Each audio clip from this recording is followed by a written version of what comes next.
नमस्कार, स्वागत है आपका आपके सितारे में और मैं हूं आपके साथ दिव्या। आज पाप मोचनी एकादशी है। कहते हैं कि इस व्रत को करने से व्यक्ति पाप मुक्त हो जाता है। तो चलिए आज आचार्य जी से जानेंगे पाप मोचनी एकादशी का महत्व, साथ ही जानेंगे क्या कहती है आपकी राशि, कैसी है आपके सितारों की चाल। तो देर कैसी, शुरू करते हैं आपके सितारे। क्या आप जानते हैं क्या है पाप मोचनी एकादशी? तो जानिए पंडित वैभव नाथ शर्मा से पाप मोचनी एकादशी का महत्व।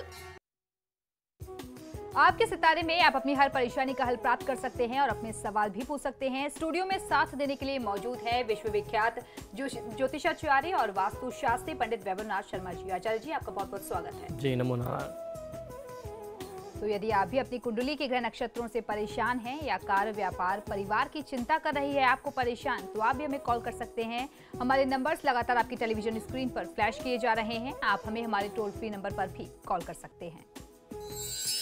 आप हमसे सीधी बात कर सकते हैं। हमारा टोल फ्री नंबर है 18001026-303। आप इस नंबर पर मुफ्त में कॉल करें। इसके अलावा आप हमें हमारे लैंडलाइन नंबर्स 012046463332 और 012046463327 पर भी कॉल करके हमसे सीधी बात कर सकते हैं। तो चलिए शुरू करते हैं कार्यक्रम और आचार्य जी से जान लेते हैं आज का पंचांग। जी बिल्कुल, आज का पंचांग इस प्रकार है। विक्रम संवत 2070 चैत्र मास चल रहा है और चैत्र मास के कृष्ण पक्ष की आज एकादशी तिथि है। गुरुवार का दिन है और नक्षत्र है श्रवण, योग है सिद्ध और करण है बालव। और आज जो व्रत और पर्व मनाया जा रहा है इसे पाप मोचनी एकादशी के नाम से जानते हैं। आज की तिथि का संयोग बहुत दुर्लभ है। एकादशी तिथि और गुरुवार का दिन भगवान विष्णु का दिन है, भगवान विष्णु की तिथि है। तो इस पूरे वर्ष में पड़ने वाली सभी एकादशियों में आज की तिथि बहुत ही विशेष हो जाती है। आज की तिथि का किस प्रकार से लेना है लाभ, ये सारी जानकारी मैं आपको दूंगा आज के महा उपाय में। और अब बात कर लेते हैं 12 राशियों की राशिफल की, जिसमें सबसे पहले बात करेंगे मेष राशि की। देखते हैं क्या कहते हैं आज के उनके सितारे। मेष राशि वाले जातक लोगों को नए कारोबार में, नए किसी कार्य, व्यापार, व्यवसाय में प्रवेश का अवसर मिल सकता है। नए कार्य को आरंभ की योजना भी आप बना सकते हैं। संतान की असफलता से आज आपको कुछ निराशा अवश्य हो सकती है। परिवार में तनाव की स्थिति आज बनी रहने वाली है, जिस स्थिति को आप अपनी सूझबूझ से दूर कर सकते हैं। वातावरण को, परिवार के लोगों में जो एक तनाव का माहौल बना हुआ है उसको सौम्य करने का आज आप कुछ प्रयास अपनी तरफ से कर सकते हैं। आज की दिनचर्या को शुभ बनाने के लिए ओम सौम्याय नमः मंत्र का 108 बार जाप करेंगे तो बहुत अच्छा फायदा ले सकते हैं। शेयर मार्केट में निवेश करने के लिए परिस्थितियां आपके लिए बहुत अच्छी आज नहीं बनती। और अब देख लेते हैं वृषभ राशि वाले जातकों के लिए कैसा रहेगा उनका आज का दिन। वृषभ राशि वाले जातक लोगों के लिए अपने क्षेत्र में आपको संपूर्ण लाभ मिल सकता है। मानसिक रूप से कुछ परेशानियां आपको आज घिरे रख सकती हैं, परंतु सकारात्मक सोच के साथ, पॉजिटिव थॉट प्रोसेस के साथ आप जो कुछ भी तनाव की स्थिति है उससे आप बहुत आसानी से उबर सकते हैं। उन परिस्थितियों को आप नियंत्रित कर सकते हैं। ओम स्कांदाग्रजाय नमः मंत्र का 108 बार जाप कर लेना आपके लिए सर्वोत्तम होगा। आज की तिथि में यदि कोई आपने यात्रा की योजना बना रखी है तो उसे टाल देना चाहिए, क्योंकि इन दिनों यात्रा के लिए परिस्थितियां आपके लिए बहुत अच्छी, बहुत शुभ, बहुत पक्ष में नहीं बनती। और अब देख लेते हैं मिथुन राशि वाले अपने दिन को शुभ बनाने के लिए आज क्या करें और क्या ना करें। मिथुन राशि वाले जातक लोगों के लिए नया व बड़ा बदलाव संभव है, तो आज आपको तैयार रहना चाहिए इस बदलाव को स्वीकार करने के लिए। अपने साथी और उनकी आवश्यकताओं को समझें, उनकी भावनाओं का सम्मान करें और उसके अनुसार यदि आप काम करते हैं तो निश्चित तौर पर फायदा मिलता है। जहां तक संभव हो सके आपको अपने पार्टनर का सहयोग करना चाहिए। वह पार्टनर जो है आपके बिजनेस पार्टनर भी हो सकते हैं और जीवन साथी भी हो सकते हैं। आज की तिथि को शुभ बनाने के लिए ओम स्तुति हर्षिताय नमः मंत्र का 108 बार जाप करेंगे तो बहुत अच्छा फायदा मिलेगा।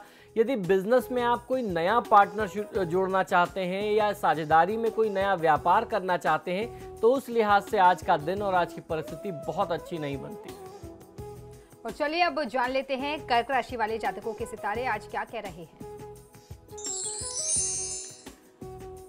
कर्क राशि वाले जातक लोगों के लिए आपके परिचय क्षेत्र का विस्तार होने वाला है। नया सामाजिक परिचय भविष्य में बहुत ज्यादा सहायक रहने वाला है। आपको समझदारी से आज काम लेना होगा।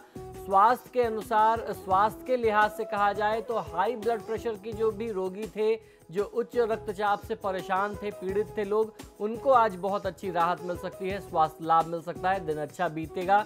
बशर्ते आज आप तनाव से दूर रहें, तो तनाव कम से कम लेना चाहिए। ओम स्थूल कंठाय नमः मंत्र का 108 बार जाप कर लेना आपके लिए सर्वोत्तम होगा। संपत्ति या उसके अलावा अन्यत्र कहीं निवेश न करें। और चलिए अब देख लेते हैं सिंह राशि वाले जातकों की कैसी है आज सितारों की चाल। सिंह राशि वाले जातक लोगों के लिए नौकरी में उन्नति के संकेत मिलेंगे। सेहत का खास ध्यान रखना चाहिए। विद्यार्थी वर्ग को, स्टूडेंट्स के लिए ये समय बहुत अच्छा है। परीक्षा का, पढ़ाई का समय चल रहा है। अभी तक जितनी भी बाधाएं आपके काम में आ रही थी, वह सारी बाधाएं दूर हो जाएंगी। नतीजों की चिंता किए बगैर यदि आप मेहनत और परिश्रम करेंगे तो कामयाबी अवश्य आपके साथ होने वाली है। आज की दिनचर्या को शुभ बनाने के लिए ओम सर्व सिद्धि प्रदाय नमः मंत्र का 108 बार जाप कर लेना आपके लिए सर्वोत्तम रहेगा। आज किसी भी परिस्थिति में धैर्य नहीं खोना चाहिए।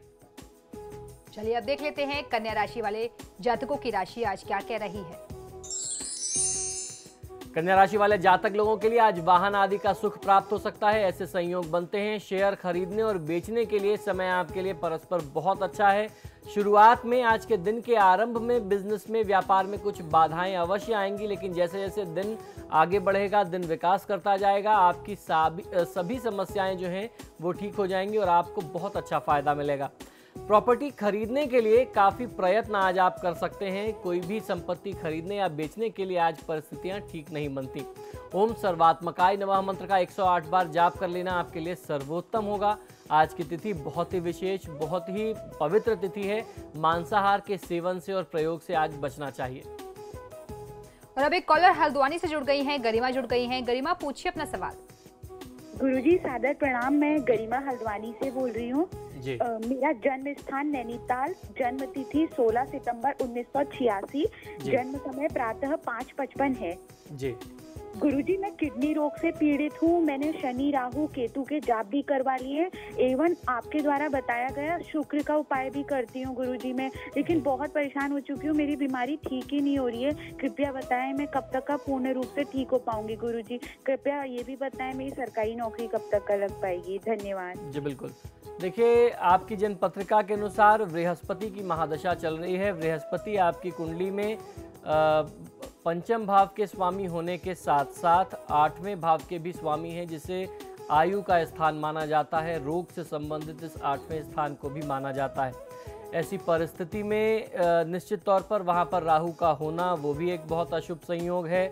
बुध के साथ केतु का बैठना, बुध स्वास्थ्य के लिए सीधे तौर पर जिम्मेदार होता है, स्वास्थ्य का कारक होता है। बुध का पीड़ित होना केतु के साथ वह भी स्वास्थ्य संबंधी समस्या देता है। शुक्र जो है वह मार्केश स्थिति में है ही है। आपने शुक्र के लिए उपाय करा लिए, बहुत अच्छा है। आपके लिए बहुत ज़्यादा आवश्यक ये है कि बृहस्पति और बुध के लिए भी आप कुछ नियमित दिनचर्या में अपनी तरफ से भी उपाय करते रहें, और यदि संभव हो सके तो आपको इनके भी जाप करा लेने चाहिए। मुझे ऐसा लगता है कि इनका जाप कराने के साथ साथ जब आपने शनि और शुक्र के जाप करा लिए हैं, तो बुध और बृहस्पति का जाप कराने के तत्काल बाद से आप अपने स्वास्थ्य में लाभ भी प्राप्त करने लगेंगी। जहाँ तक नौकरी की बात है, तो नौकरी में भी आपको उसके बाद से बहुत अच्छा फायदा मिलेगा, क्योंकि यही दोनों ग्रह किसी व्यक्ति की आर्थिक संपन्नता को भी दर्शाते हैं। तो जब इनकी शांति होगी, आप भगवान विष्णु और भगवान श्री गणेश की पूजा नियमित दिनचर्या में करें तो निश्चित तौर पर फायदा मिलेगा। और इस बीच एक कॉलर लखनऊ से जुड़ गए हैं, दीपक जुड़ गए हैं। दीपक, क्या पूछना चाहते हैं आप? हेलो जी दीपक, पूछिए। दीपक, पूछिए अपना सवाल। हेलो, हाँ पंडित जी नमस्कार। जी नमस्कार, बताइए। सर मैं ये पूछना चाहता हूँ कि सर मेरा कोई भी काम बनता नहीं और बना हुआ काम बिगड़ जाता है। जी बिल्कुल, जन्म विवरण बता दें अपना, बर्थ डिटेल्स बताइए। 20 अक्टूबर 1989 को सर मेरा डेट ऑफ बर्थ है। जी, समय? जी 13:20। जी, जन्म स्थान? लखनऊ। जी जी बिल्कुल दीपक, देखिए शनि की महादशा में केतु की अंतरदशा है, और शनि की जो स्थिति है या केतु की जो स्थिति कहें, निश्चित तौर पर ये आपके हर काम में बाधा की स्थिति उत्पन्न करेंगे ही। तो आपके लिए सबसे ज़्यादा बेहतर ये होगा कि आप नियमित दिनचर्या में अपनी रेगुलर रूटीन में देवी दुर्गा के साथ साथ उनकी पूजा आराधना करने के साथ साथ हनुमान चालीसा का पाठ करें। आपको बहुत जल्दी बहुत अच्छा आपको फ़ायदा मिल सकता है। जो भी आपके कार्य व्यवसाय में नौकरी में बाधा आती है वो बाधा दूर हो जाएगी। अब एक कॉलर देहरादून से जुड़ गई हैं, मोहिनी जुड़ गई हैं। मोहिनी पूछिए अपना सवाल।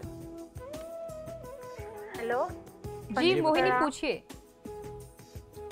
पंडित जी नमस्ते। जी नमस्कार, बताइए। जी मेरे हस्बैंड का ना काम वाम बिल्कुल भी नहीं चल रहा है और उनको ना पैसे की बहुत दिक्कत हो रही है, तो बताइए कैसे रुकेगा। जी बिल्कुल, आप उनका जन्म विवरण बता दें। 14/9/1983। जी, समय बता दें। समय क्या था? 4:20। सुबह का या शाम का? शाम का? सुबह का? शाम का? शाम का। जन्म स्थान बता दीजिए। देहरादून।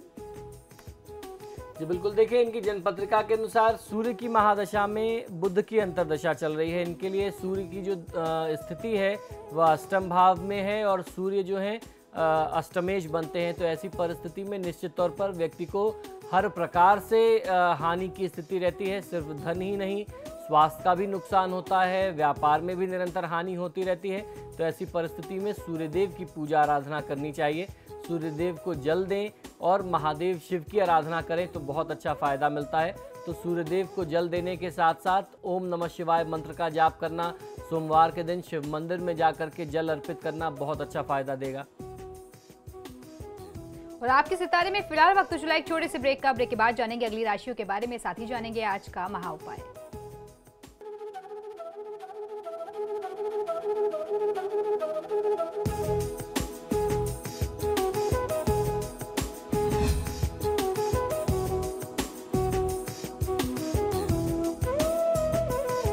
ब्रेक के बाद एक बार फिर से आपका स्वागत है। चलिए अब जान लेते हैं तुला राशि वाले जातकों की राशि आज क्या कह रही है। तुला राशि वाले जातक लोगों को आज की तिथि में आपको अपने लक्ष्य को ध्यान में रख करके काम करने की आवश्यकता है, तभी आपको सफलता मिलेगी। वर्तमान समय कुछ असमंजस में बीत सकता है। आप डायलेमा की स्थिति में होंगे, यानी दुविधा की स्थिति में होंगे। अपने निर्णय लेने में आप स्वयं को अक्षम महसूस कर सकते हैं। ऐसे में अनुभवी व्यक्ति के सलाह की और मार्गदर्शन की आवश्यकता पड़ती है। प्रेम संबंध भी वर्तमान समय में कुछ तनावग्रस्त हो सकते हैं, ऐसी आशंका दिखती है, तो आपको सतर्क रहना चाहिए। काफ़ी समय से चला आ रहा पारिवारिक संपत्ति का वाद विवाद जो है वह समाप्त होने का आसार भी बनता है। तो आज की तिथि में कहीं आपको एक तरफ फायदा मिलता है तो कहीं ना कहीं कुछ असमंजस की भी स्थिति दिखाई देती है। ओम सर्वसिद्धि प्रदायकाय नमः मंत्र का 108 बार जाप कर लेना आपके लिए सर्वोत्तम होगा। आज की तिथि में यदि कोई व्यक्ति आपके घर आता है तो उससे खाली हाथ आप वापस न जाने दें, उसको विदा खाली हाथ मत करिए। चलिए तो अब जान लेते हैं वृश्चिक राशि वाले जातकों की राशि आज क्या कह रही है। वृश्चिक राशि वाले जातक लोगों के लिए परिजनों में, परिवार में आज असंतोष की स्थिति आ सकती है। परिवार में कोई बड़ा फैसला आपके पक्ष में रहने वाला है। आपको परिवार और रिश्तेदार से पूर्ण सहयोग मिलने के संकेत आज दिखाई देते हैं। ओम सर्वप्रियाय नमः मंत्र का 108 बार जाप कर लेना आपके लिए सर्वोत्तम होगा। आज की तिथि में चोट चपेट एक्सीडेंट की भी स्थिति दिखाई देती है। वाहन दुर्घटना के भी संयोग बनते हैं, तो वाहन का प्रयोग जब आप करें तो बहुत ही सावधानी के साथ करिए।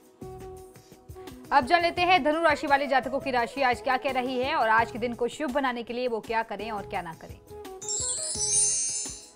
धनु राशि वाले जातक लोगों के लिए आज की तिथि में किसी नए कार्य के प्रारंभ की योजना बना सकते हैं। नया व्यापार आरंभ करने के लिए आज का दिन आपके लिए बहुत ही उत्तम रहने वाला है। अपना बहुमूल्य समय आपको बचाना चाहिए और उसको अपने काम की तरफ लगाना चाहिए। काम करते समय, काम करते हुए परिवार के लिए भी उचित समय निकालना, परिवार और काम के बीच में एक उचित तालमेल बैठा करके रखना आपके लिए अनिवार्य है। ओम सर्वतनयाय नमः मंत्र का 108 बार जाप कर लेना आपके लिए सर्वोत्तम होगा। आज की तिथि में किसी को पैसे उधार मत दीजिए। अगर आपने किसी को उधार दे दिए तो ये विश्वास रखिए कि वो दोबारा आपको नहीं मिलेगा। बढ़ते हैं अगली राशि की ओर। अब जान लेते हैं मकर राशि वालों की राशि आज क्या कह रही है। आज के दिन को वो क्या करें और क्या ना करें। मकर राशि वाले जातक लोगों के लिए आपका विरोधी पक्ष आप पर आज हावी रह सकता है, तो आपको सचेत रहना चाहिए। वैवाहिक रिश्तों में, दाम्पत्य जीवन में कुछ परेशानी आ सकती है, तो परिवार के जो बड़े सदस्य हैं, अनुभवी लोग हैं, जो आपके बड़े बुजुर्ग हैं उनसे मदद ले लेना आज आपके लिए बेहतर रहेगा। आपके संबंधों में जो आ रही कड़वाहट है उसे कम करने में वो बहुत अच्छी सहायता कर सकते हैं। स्वास्थ्य में उतार चढ़ाव की स्थिति बनी रहने वाली है। छोटी परेशानियां आज आपको घेरे रह सकती हैं। तो इन सारी समस्याओं से मुक्ति पाने के लिए जो मंत्र बताता हूं इसका जाप करेंगे तो निश्चित तौर पर फायदा मिलेगा। ओम समस्त जगदाधराय नमः, इस मंत्र का 108 बार जाप कर लेने से आज की दिनचर्या में आ रहे सभी संकट आपके दूर हो जाएंगे। और आज आपको ध्यान ये रखना है कि एकादशी की तिथि है, गुरुवार का दिन है, मांसाहार और मद्यपान से आप बचें और दूर रहें। अब देख लेते हैं कुंभ राशि वाले जातकों की राशि आज क्या कह रही है। आज के दिन को शुभ बनाने के लिए वो क्या करें और क्या ना करें। कुंभ राशि वाले जातक लोगों के लिए आज आपको अपने कार्य के प्रति अरुचि हो जाएगी, यानी आपको अपने काम में मन नहीं लगेगा, इंटरेस्ट थोड़ा सा कम हो सकता है। क्रोध व झुंझलाहट से बचने के लिए आज आपको शांतचित्त रहना चाहिए। छात्रों को, विद्यार्थियों को अधिक मन लगा करके मेहनत करने की आवश्यकता है। मन को भटकने से बचाना होगा। आज की दिनचर्या को शुभ बनाने के लिए ओम समाहिताय नमः मंत्र का 108 बार जाप करेंगे तो बहुत अच्छा फायदा ले सकते हैं। किसी भी परिस्थिति में क्रोध आपके पक्ष में नहीं है, आपके लिए अच्छा नहीं है, तो क्रोध मत करिए। अब बारी है आखिरी राशि की, देख लेते हैं मीन राशि वाले जातक आज के दिन को शुभ बनाने के लिए क्या करें और क्या ना करें और कैसी है उनके सितारों की चाल। मीन राशि वाले जातक लोगों के लिए आज की तिथि में आपको शुभ समाचार प्राप्त हो सकते हैं। धन लाभ भी हो सकता है, धन लाभ की भी स्थिति दिखाई देती है। एक ही दिशा में की गई मेहनत और लगातार आपके परिश्रम से आपको बेहतर परिणाम मिल सकते हैं। वर्तमान समय आज का दिन जो है वो कुछ रुकावटों से भी परिपूर्ण हो सकता है। जायदाद संबंधी जो भी फैसले आप लेने वाले हैं वो आपके लिए अहितकारी सिद्ध हो सकते हैं। तो आज की तिथि में बेहतर ये होगा कि प्रॉपर्टी से रिलेटेड जो भी आप डिसीजंस करने वाले थे उसको आज टाल देना चाहिए। आज के दिन को शुभ बनाने के लिए ओम सज्जदानंद विग्रहाय नमः मंत्र का 108 बार जाप कर लेने से भगवान श्री हरि की कृपा आप प्राप्त कर सकते हैं। कुटुंब में, परिवार में भाई बंधु के साथ वाद विवाद, लड़ाई झगड़े को बचाना चाहिए। तो ये तो था 12 राशियों का राशिफल। चलिए अब जान लेते हैं आचार्य जी से आज का महा उपाय। जी बिल्कुल, आज की तिथि और आज का संयोग मैंने आपको कार्यक्रम के आरंभ में ही बताया कि बहुत ही बेहतर है। एकादशी तिथि है और गुरुवार का दिन है। और आज जो एकादशी है इसे पाप मोचनी एकादशी कहते हैं। इसका अर्थ तो आप बिल्कुल समझ गए होंगे, बहुत सीधा है, अर्थात पापों का मोचन करने वाली, पापों को दूर करने वाली एकादशी। चैत्र मास के कृष्ण पक्ष में एकादशी जो पड़ती है उसे पाप मोचनी एकादशी के नाम से जाना जाता है। इस व्रत को करने से मनुष्य को जहां विष्णु पद की प्राप्ति होती है वहीं उसके समस्त कलुष जो हैं, पाप जो हैं, वह समाप्त होकर के निर्मल मन में श्री हरि का वास हो जाता है। यह व्रत चैत्रादि सभी महीनों के शुक्ल और कृष्ण दोनों पक्षों में किया जाता है। फल जो है दोनों का एक ही समान है ऐसा बताया जाता है। शुक्ल और कृष्ण पक्ष में कोई विशेषता नहीं है। इस तिथि में बस व्रत करना चाहिए एकादशी तिथि में, और भगवान श्री हरि की पूजा की जानी चाहिए। जिस प्रकार और शिव और विष्णु दोनों आराध्य हैं, उसी प्रकार कृष्ण और शुक्ल दोनों पक्षों का एकादशी उपोष्य बताया गया है, अर्थात हर प्रकार से शुभ बताया गया है। विशेषता यह है कि पुत्रवान व्यक्ति, गृहस्थ व्यक्ति शुक्ल पक्ष एकादशी और वानप्रस्थ व्यक्ति जो है तथा विधवा जो हैं वो दोनों पक्षों के व्रत को करें तो उनको बेहतर लाभ मिलता है, उत्तम फलों की प्राप्ति होती है। इनमें से शैव और वैष्णव का भी भेद बहुत आवश्यक नहीं होता, क्योंकि जो जीवमात्र है, जो जीवमात्र को समान समझे, निजाचार में रत रहने वाला व्यक्ति है, मनुष्य है, अपने प्रत्येक कार्य को विष्णु और शिव को समर्पित करके करता है, तो उसको इस व्रत को करना चाहिए। और आपकी जीवन शैली भी ऐसी होनी चाहिए कि आप जो भी कार्य करते हैं भगवान श्री विष्णु और भगवान श्री महादेव को समर्पित करें। वही शैव और वही वैष्णव होता है असल मायनों में। अतः दोनों के श्रेष्ठ बर्ताव एक होने से शैव और वैष्णव में अपने आप ही अभेद हो जाते हैं। इस सर्वोत्कृष्ट प्रभाव के कारण ही शास्त्रों में एकादशी का महत्व सर्वाधिक माना गया है। इसके शुद्धा और विशुद्धा दो प्रकार के भेद होते हैं। दशमी आदि से विशुद्ध अगर तिथि है तो वह विद्धा और अविद्ध वह शुद्ध हो जाती है। इस व्रत को शैव और वैष्णव सब एक प्रकार समान रूप से करते हैं। इस विषय में बहुत लोगों के मत भी अलग अलग हैं। उनको शैव, वैष्णव और सौर पृथक पृथक ग्रहण करते हैं। सिद्धांत रूप में उदयाव्यापनी तिथि ही ली जाती है, यानी सूर्योदय में जब आपको एकादशी मिल रही हो वो ही एकादशी शुद्ध मानी जाती है। सिद्धांत यही उचित होता है, ठीक होता है। शास्त्रों में कहा गया है कि एकादशी का उपवास 80 वर्ष की आयु होने तक करते रहना चाहिए, किंतु असमर्थ व्यक्ति को उद्यापन कर देना चाहिए। जिस व्यक्ति से किसी भी कारण से न हो पा रहा हो उसे अपने व्रत का उद्यापन कर देना चाहिए, जिसमें एक सर्वतोभद्र मंडल बना करके उस पर सुवर्णादि का कलश या मिट्टी का कलश आप स्थापित करें। स्थापन करके उस पर भगवान की स्वर्णमयी या मिट्टी की मूर्ति को, जो भी आपका सामर्थ्य हो, उसको आप शास्त्रोक्त विधि से स्थापित करके उनकी प्राण प्रतिष्ठा करके पूजन करें। उसके उपरांत घी, तिल, खीर और मेवा आदि से आपको हवन कर लेना चाहिए भगवान श्री विष्णु के निमित्त।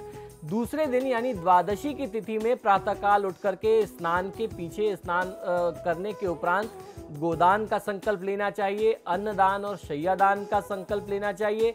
भूयसी आदि दे करके ब्राह्मण भोजन करा करके स्वयं आपको अपना अन्न ग्रहण करना चाहिए, तब आपको व्रत पारण करना चाहिए।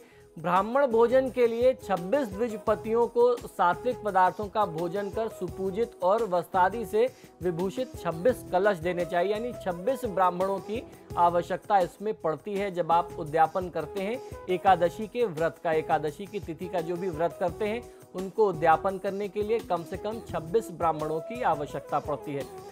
चैत्र कृष्ण एकादशी जो है वह पाप मोचनी एकादशी कहलाती है। यह पापों से मुक्त करती है। च्यवन ऋषि के उत्कृष्ट तपस्वी पुत्र मेधावी ने मंजू घोषा के संसर्ग से अपना संपूर्ण तप तेज खो दिया था, किंतु पिता ने उससे चैत्र कृष्ण एकादशी का व्रत करवाया।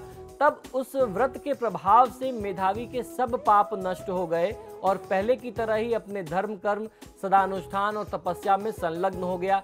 ऐसी पवित्रता पूर्ण पाप मोचनी एकादशी का व्रत करने से सभी प्रकार के कष्टों से मुक्ति पाकर के मनुष्य को मोक्ष की प्राप्ति होती है। मनुष्य जो है मोक्ष प्राप्ति की ओर अग्रसर होता है। तो इस प्रकार आज की तिथि में भगवान विष्णु की आराधना करनी चाहिए। एकादशी की तिथि में किस प्रकार व्रत करें, पूजन करें, विधियां सब समान होती हैं। इससे संबंधित जानकारी हम आपको हर एकादशी को देते हैं। तो कुल मिलाकर के भगवान श्री हरि का ध्यान पूजन आज की तिथि में किया जाना चाहिए। इसी के साथ ही हमारे आज के कार्यक्रम में फिलहाल इतना ही। दर्शकों बहुत बहुत शुक्रिया आपका हमें कॉल करने के लिए। पंडित जी आपका भी बहुत बहुत शुक्रिया हमारे स्टूडियो में आने के लिए। नमो नारायण। तो आपके सितारे में फिलहाल इतना ही, लेकिन खबरों के लिए देखते रहिए समाचार प्लस। नमस्कार।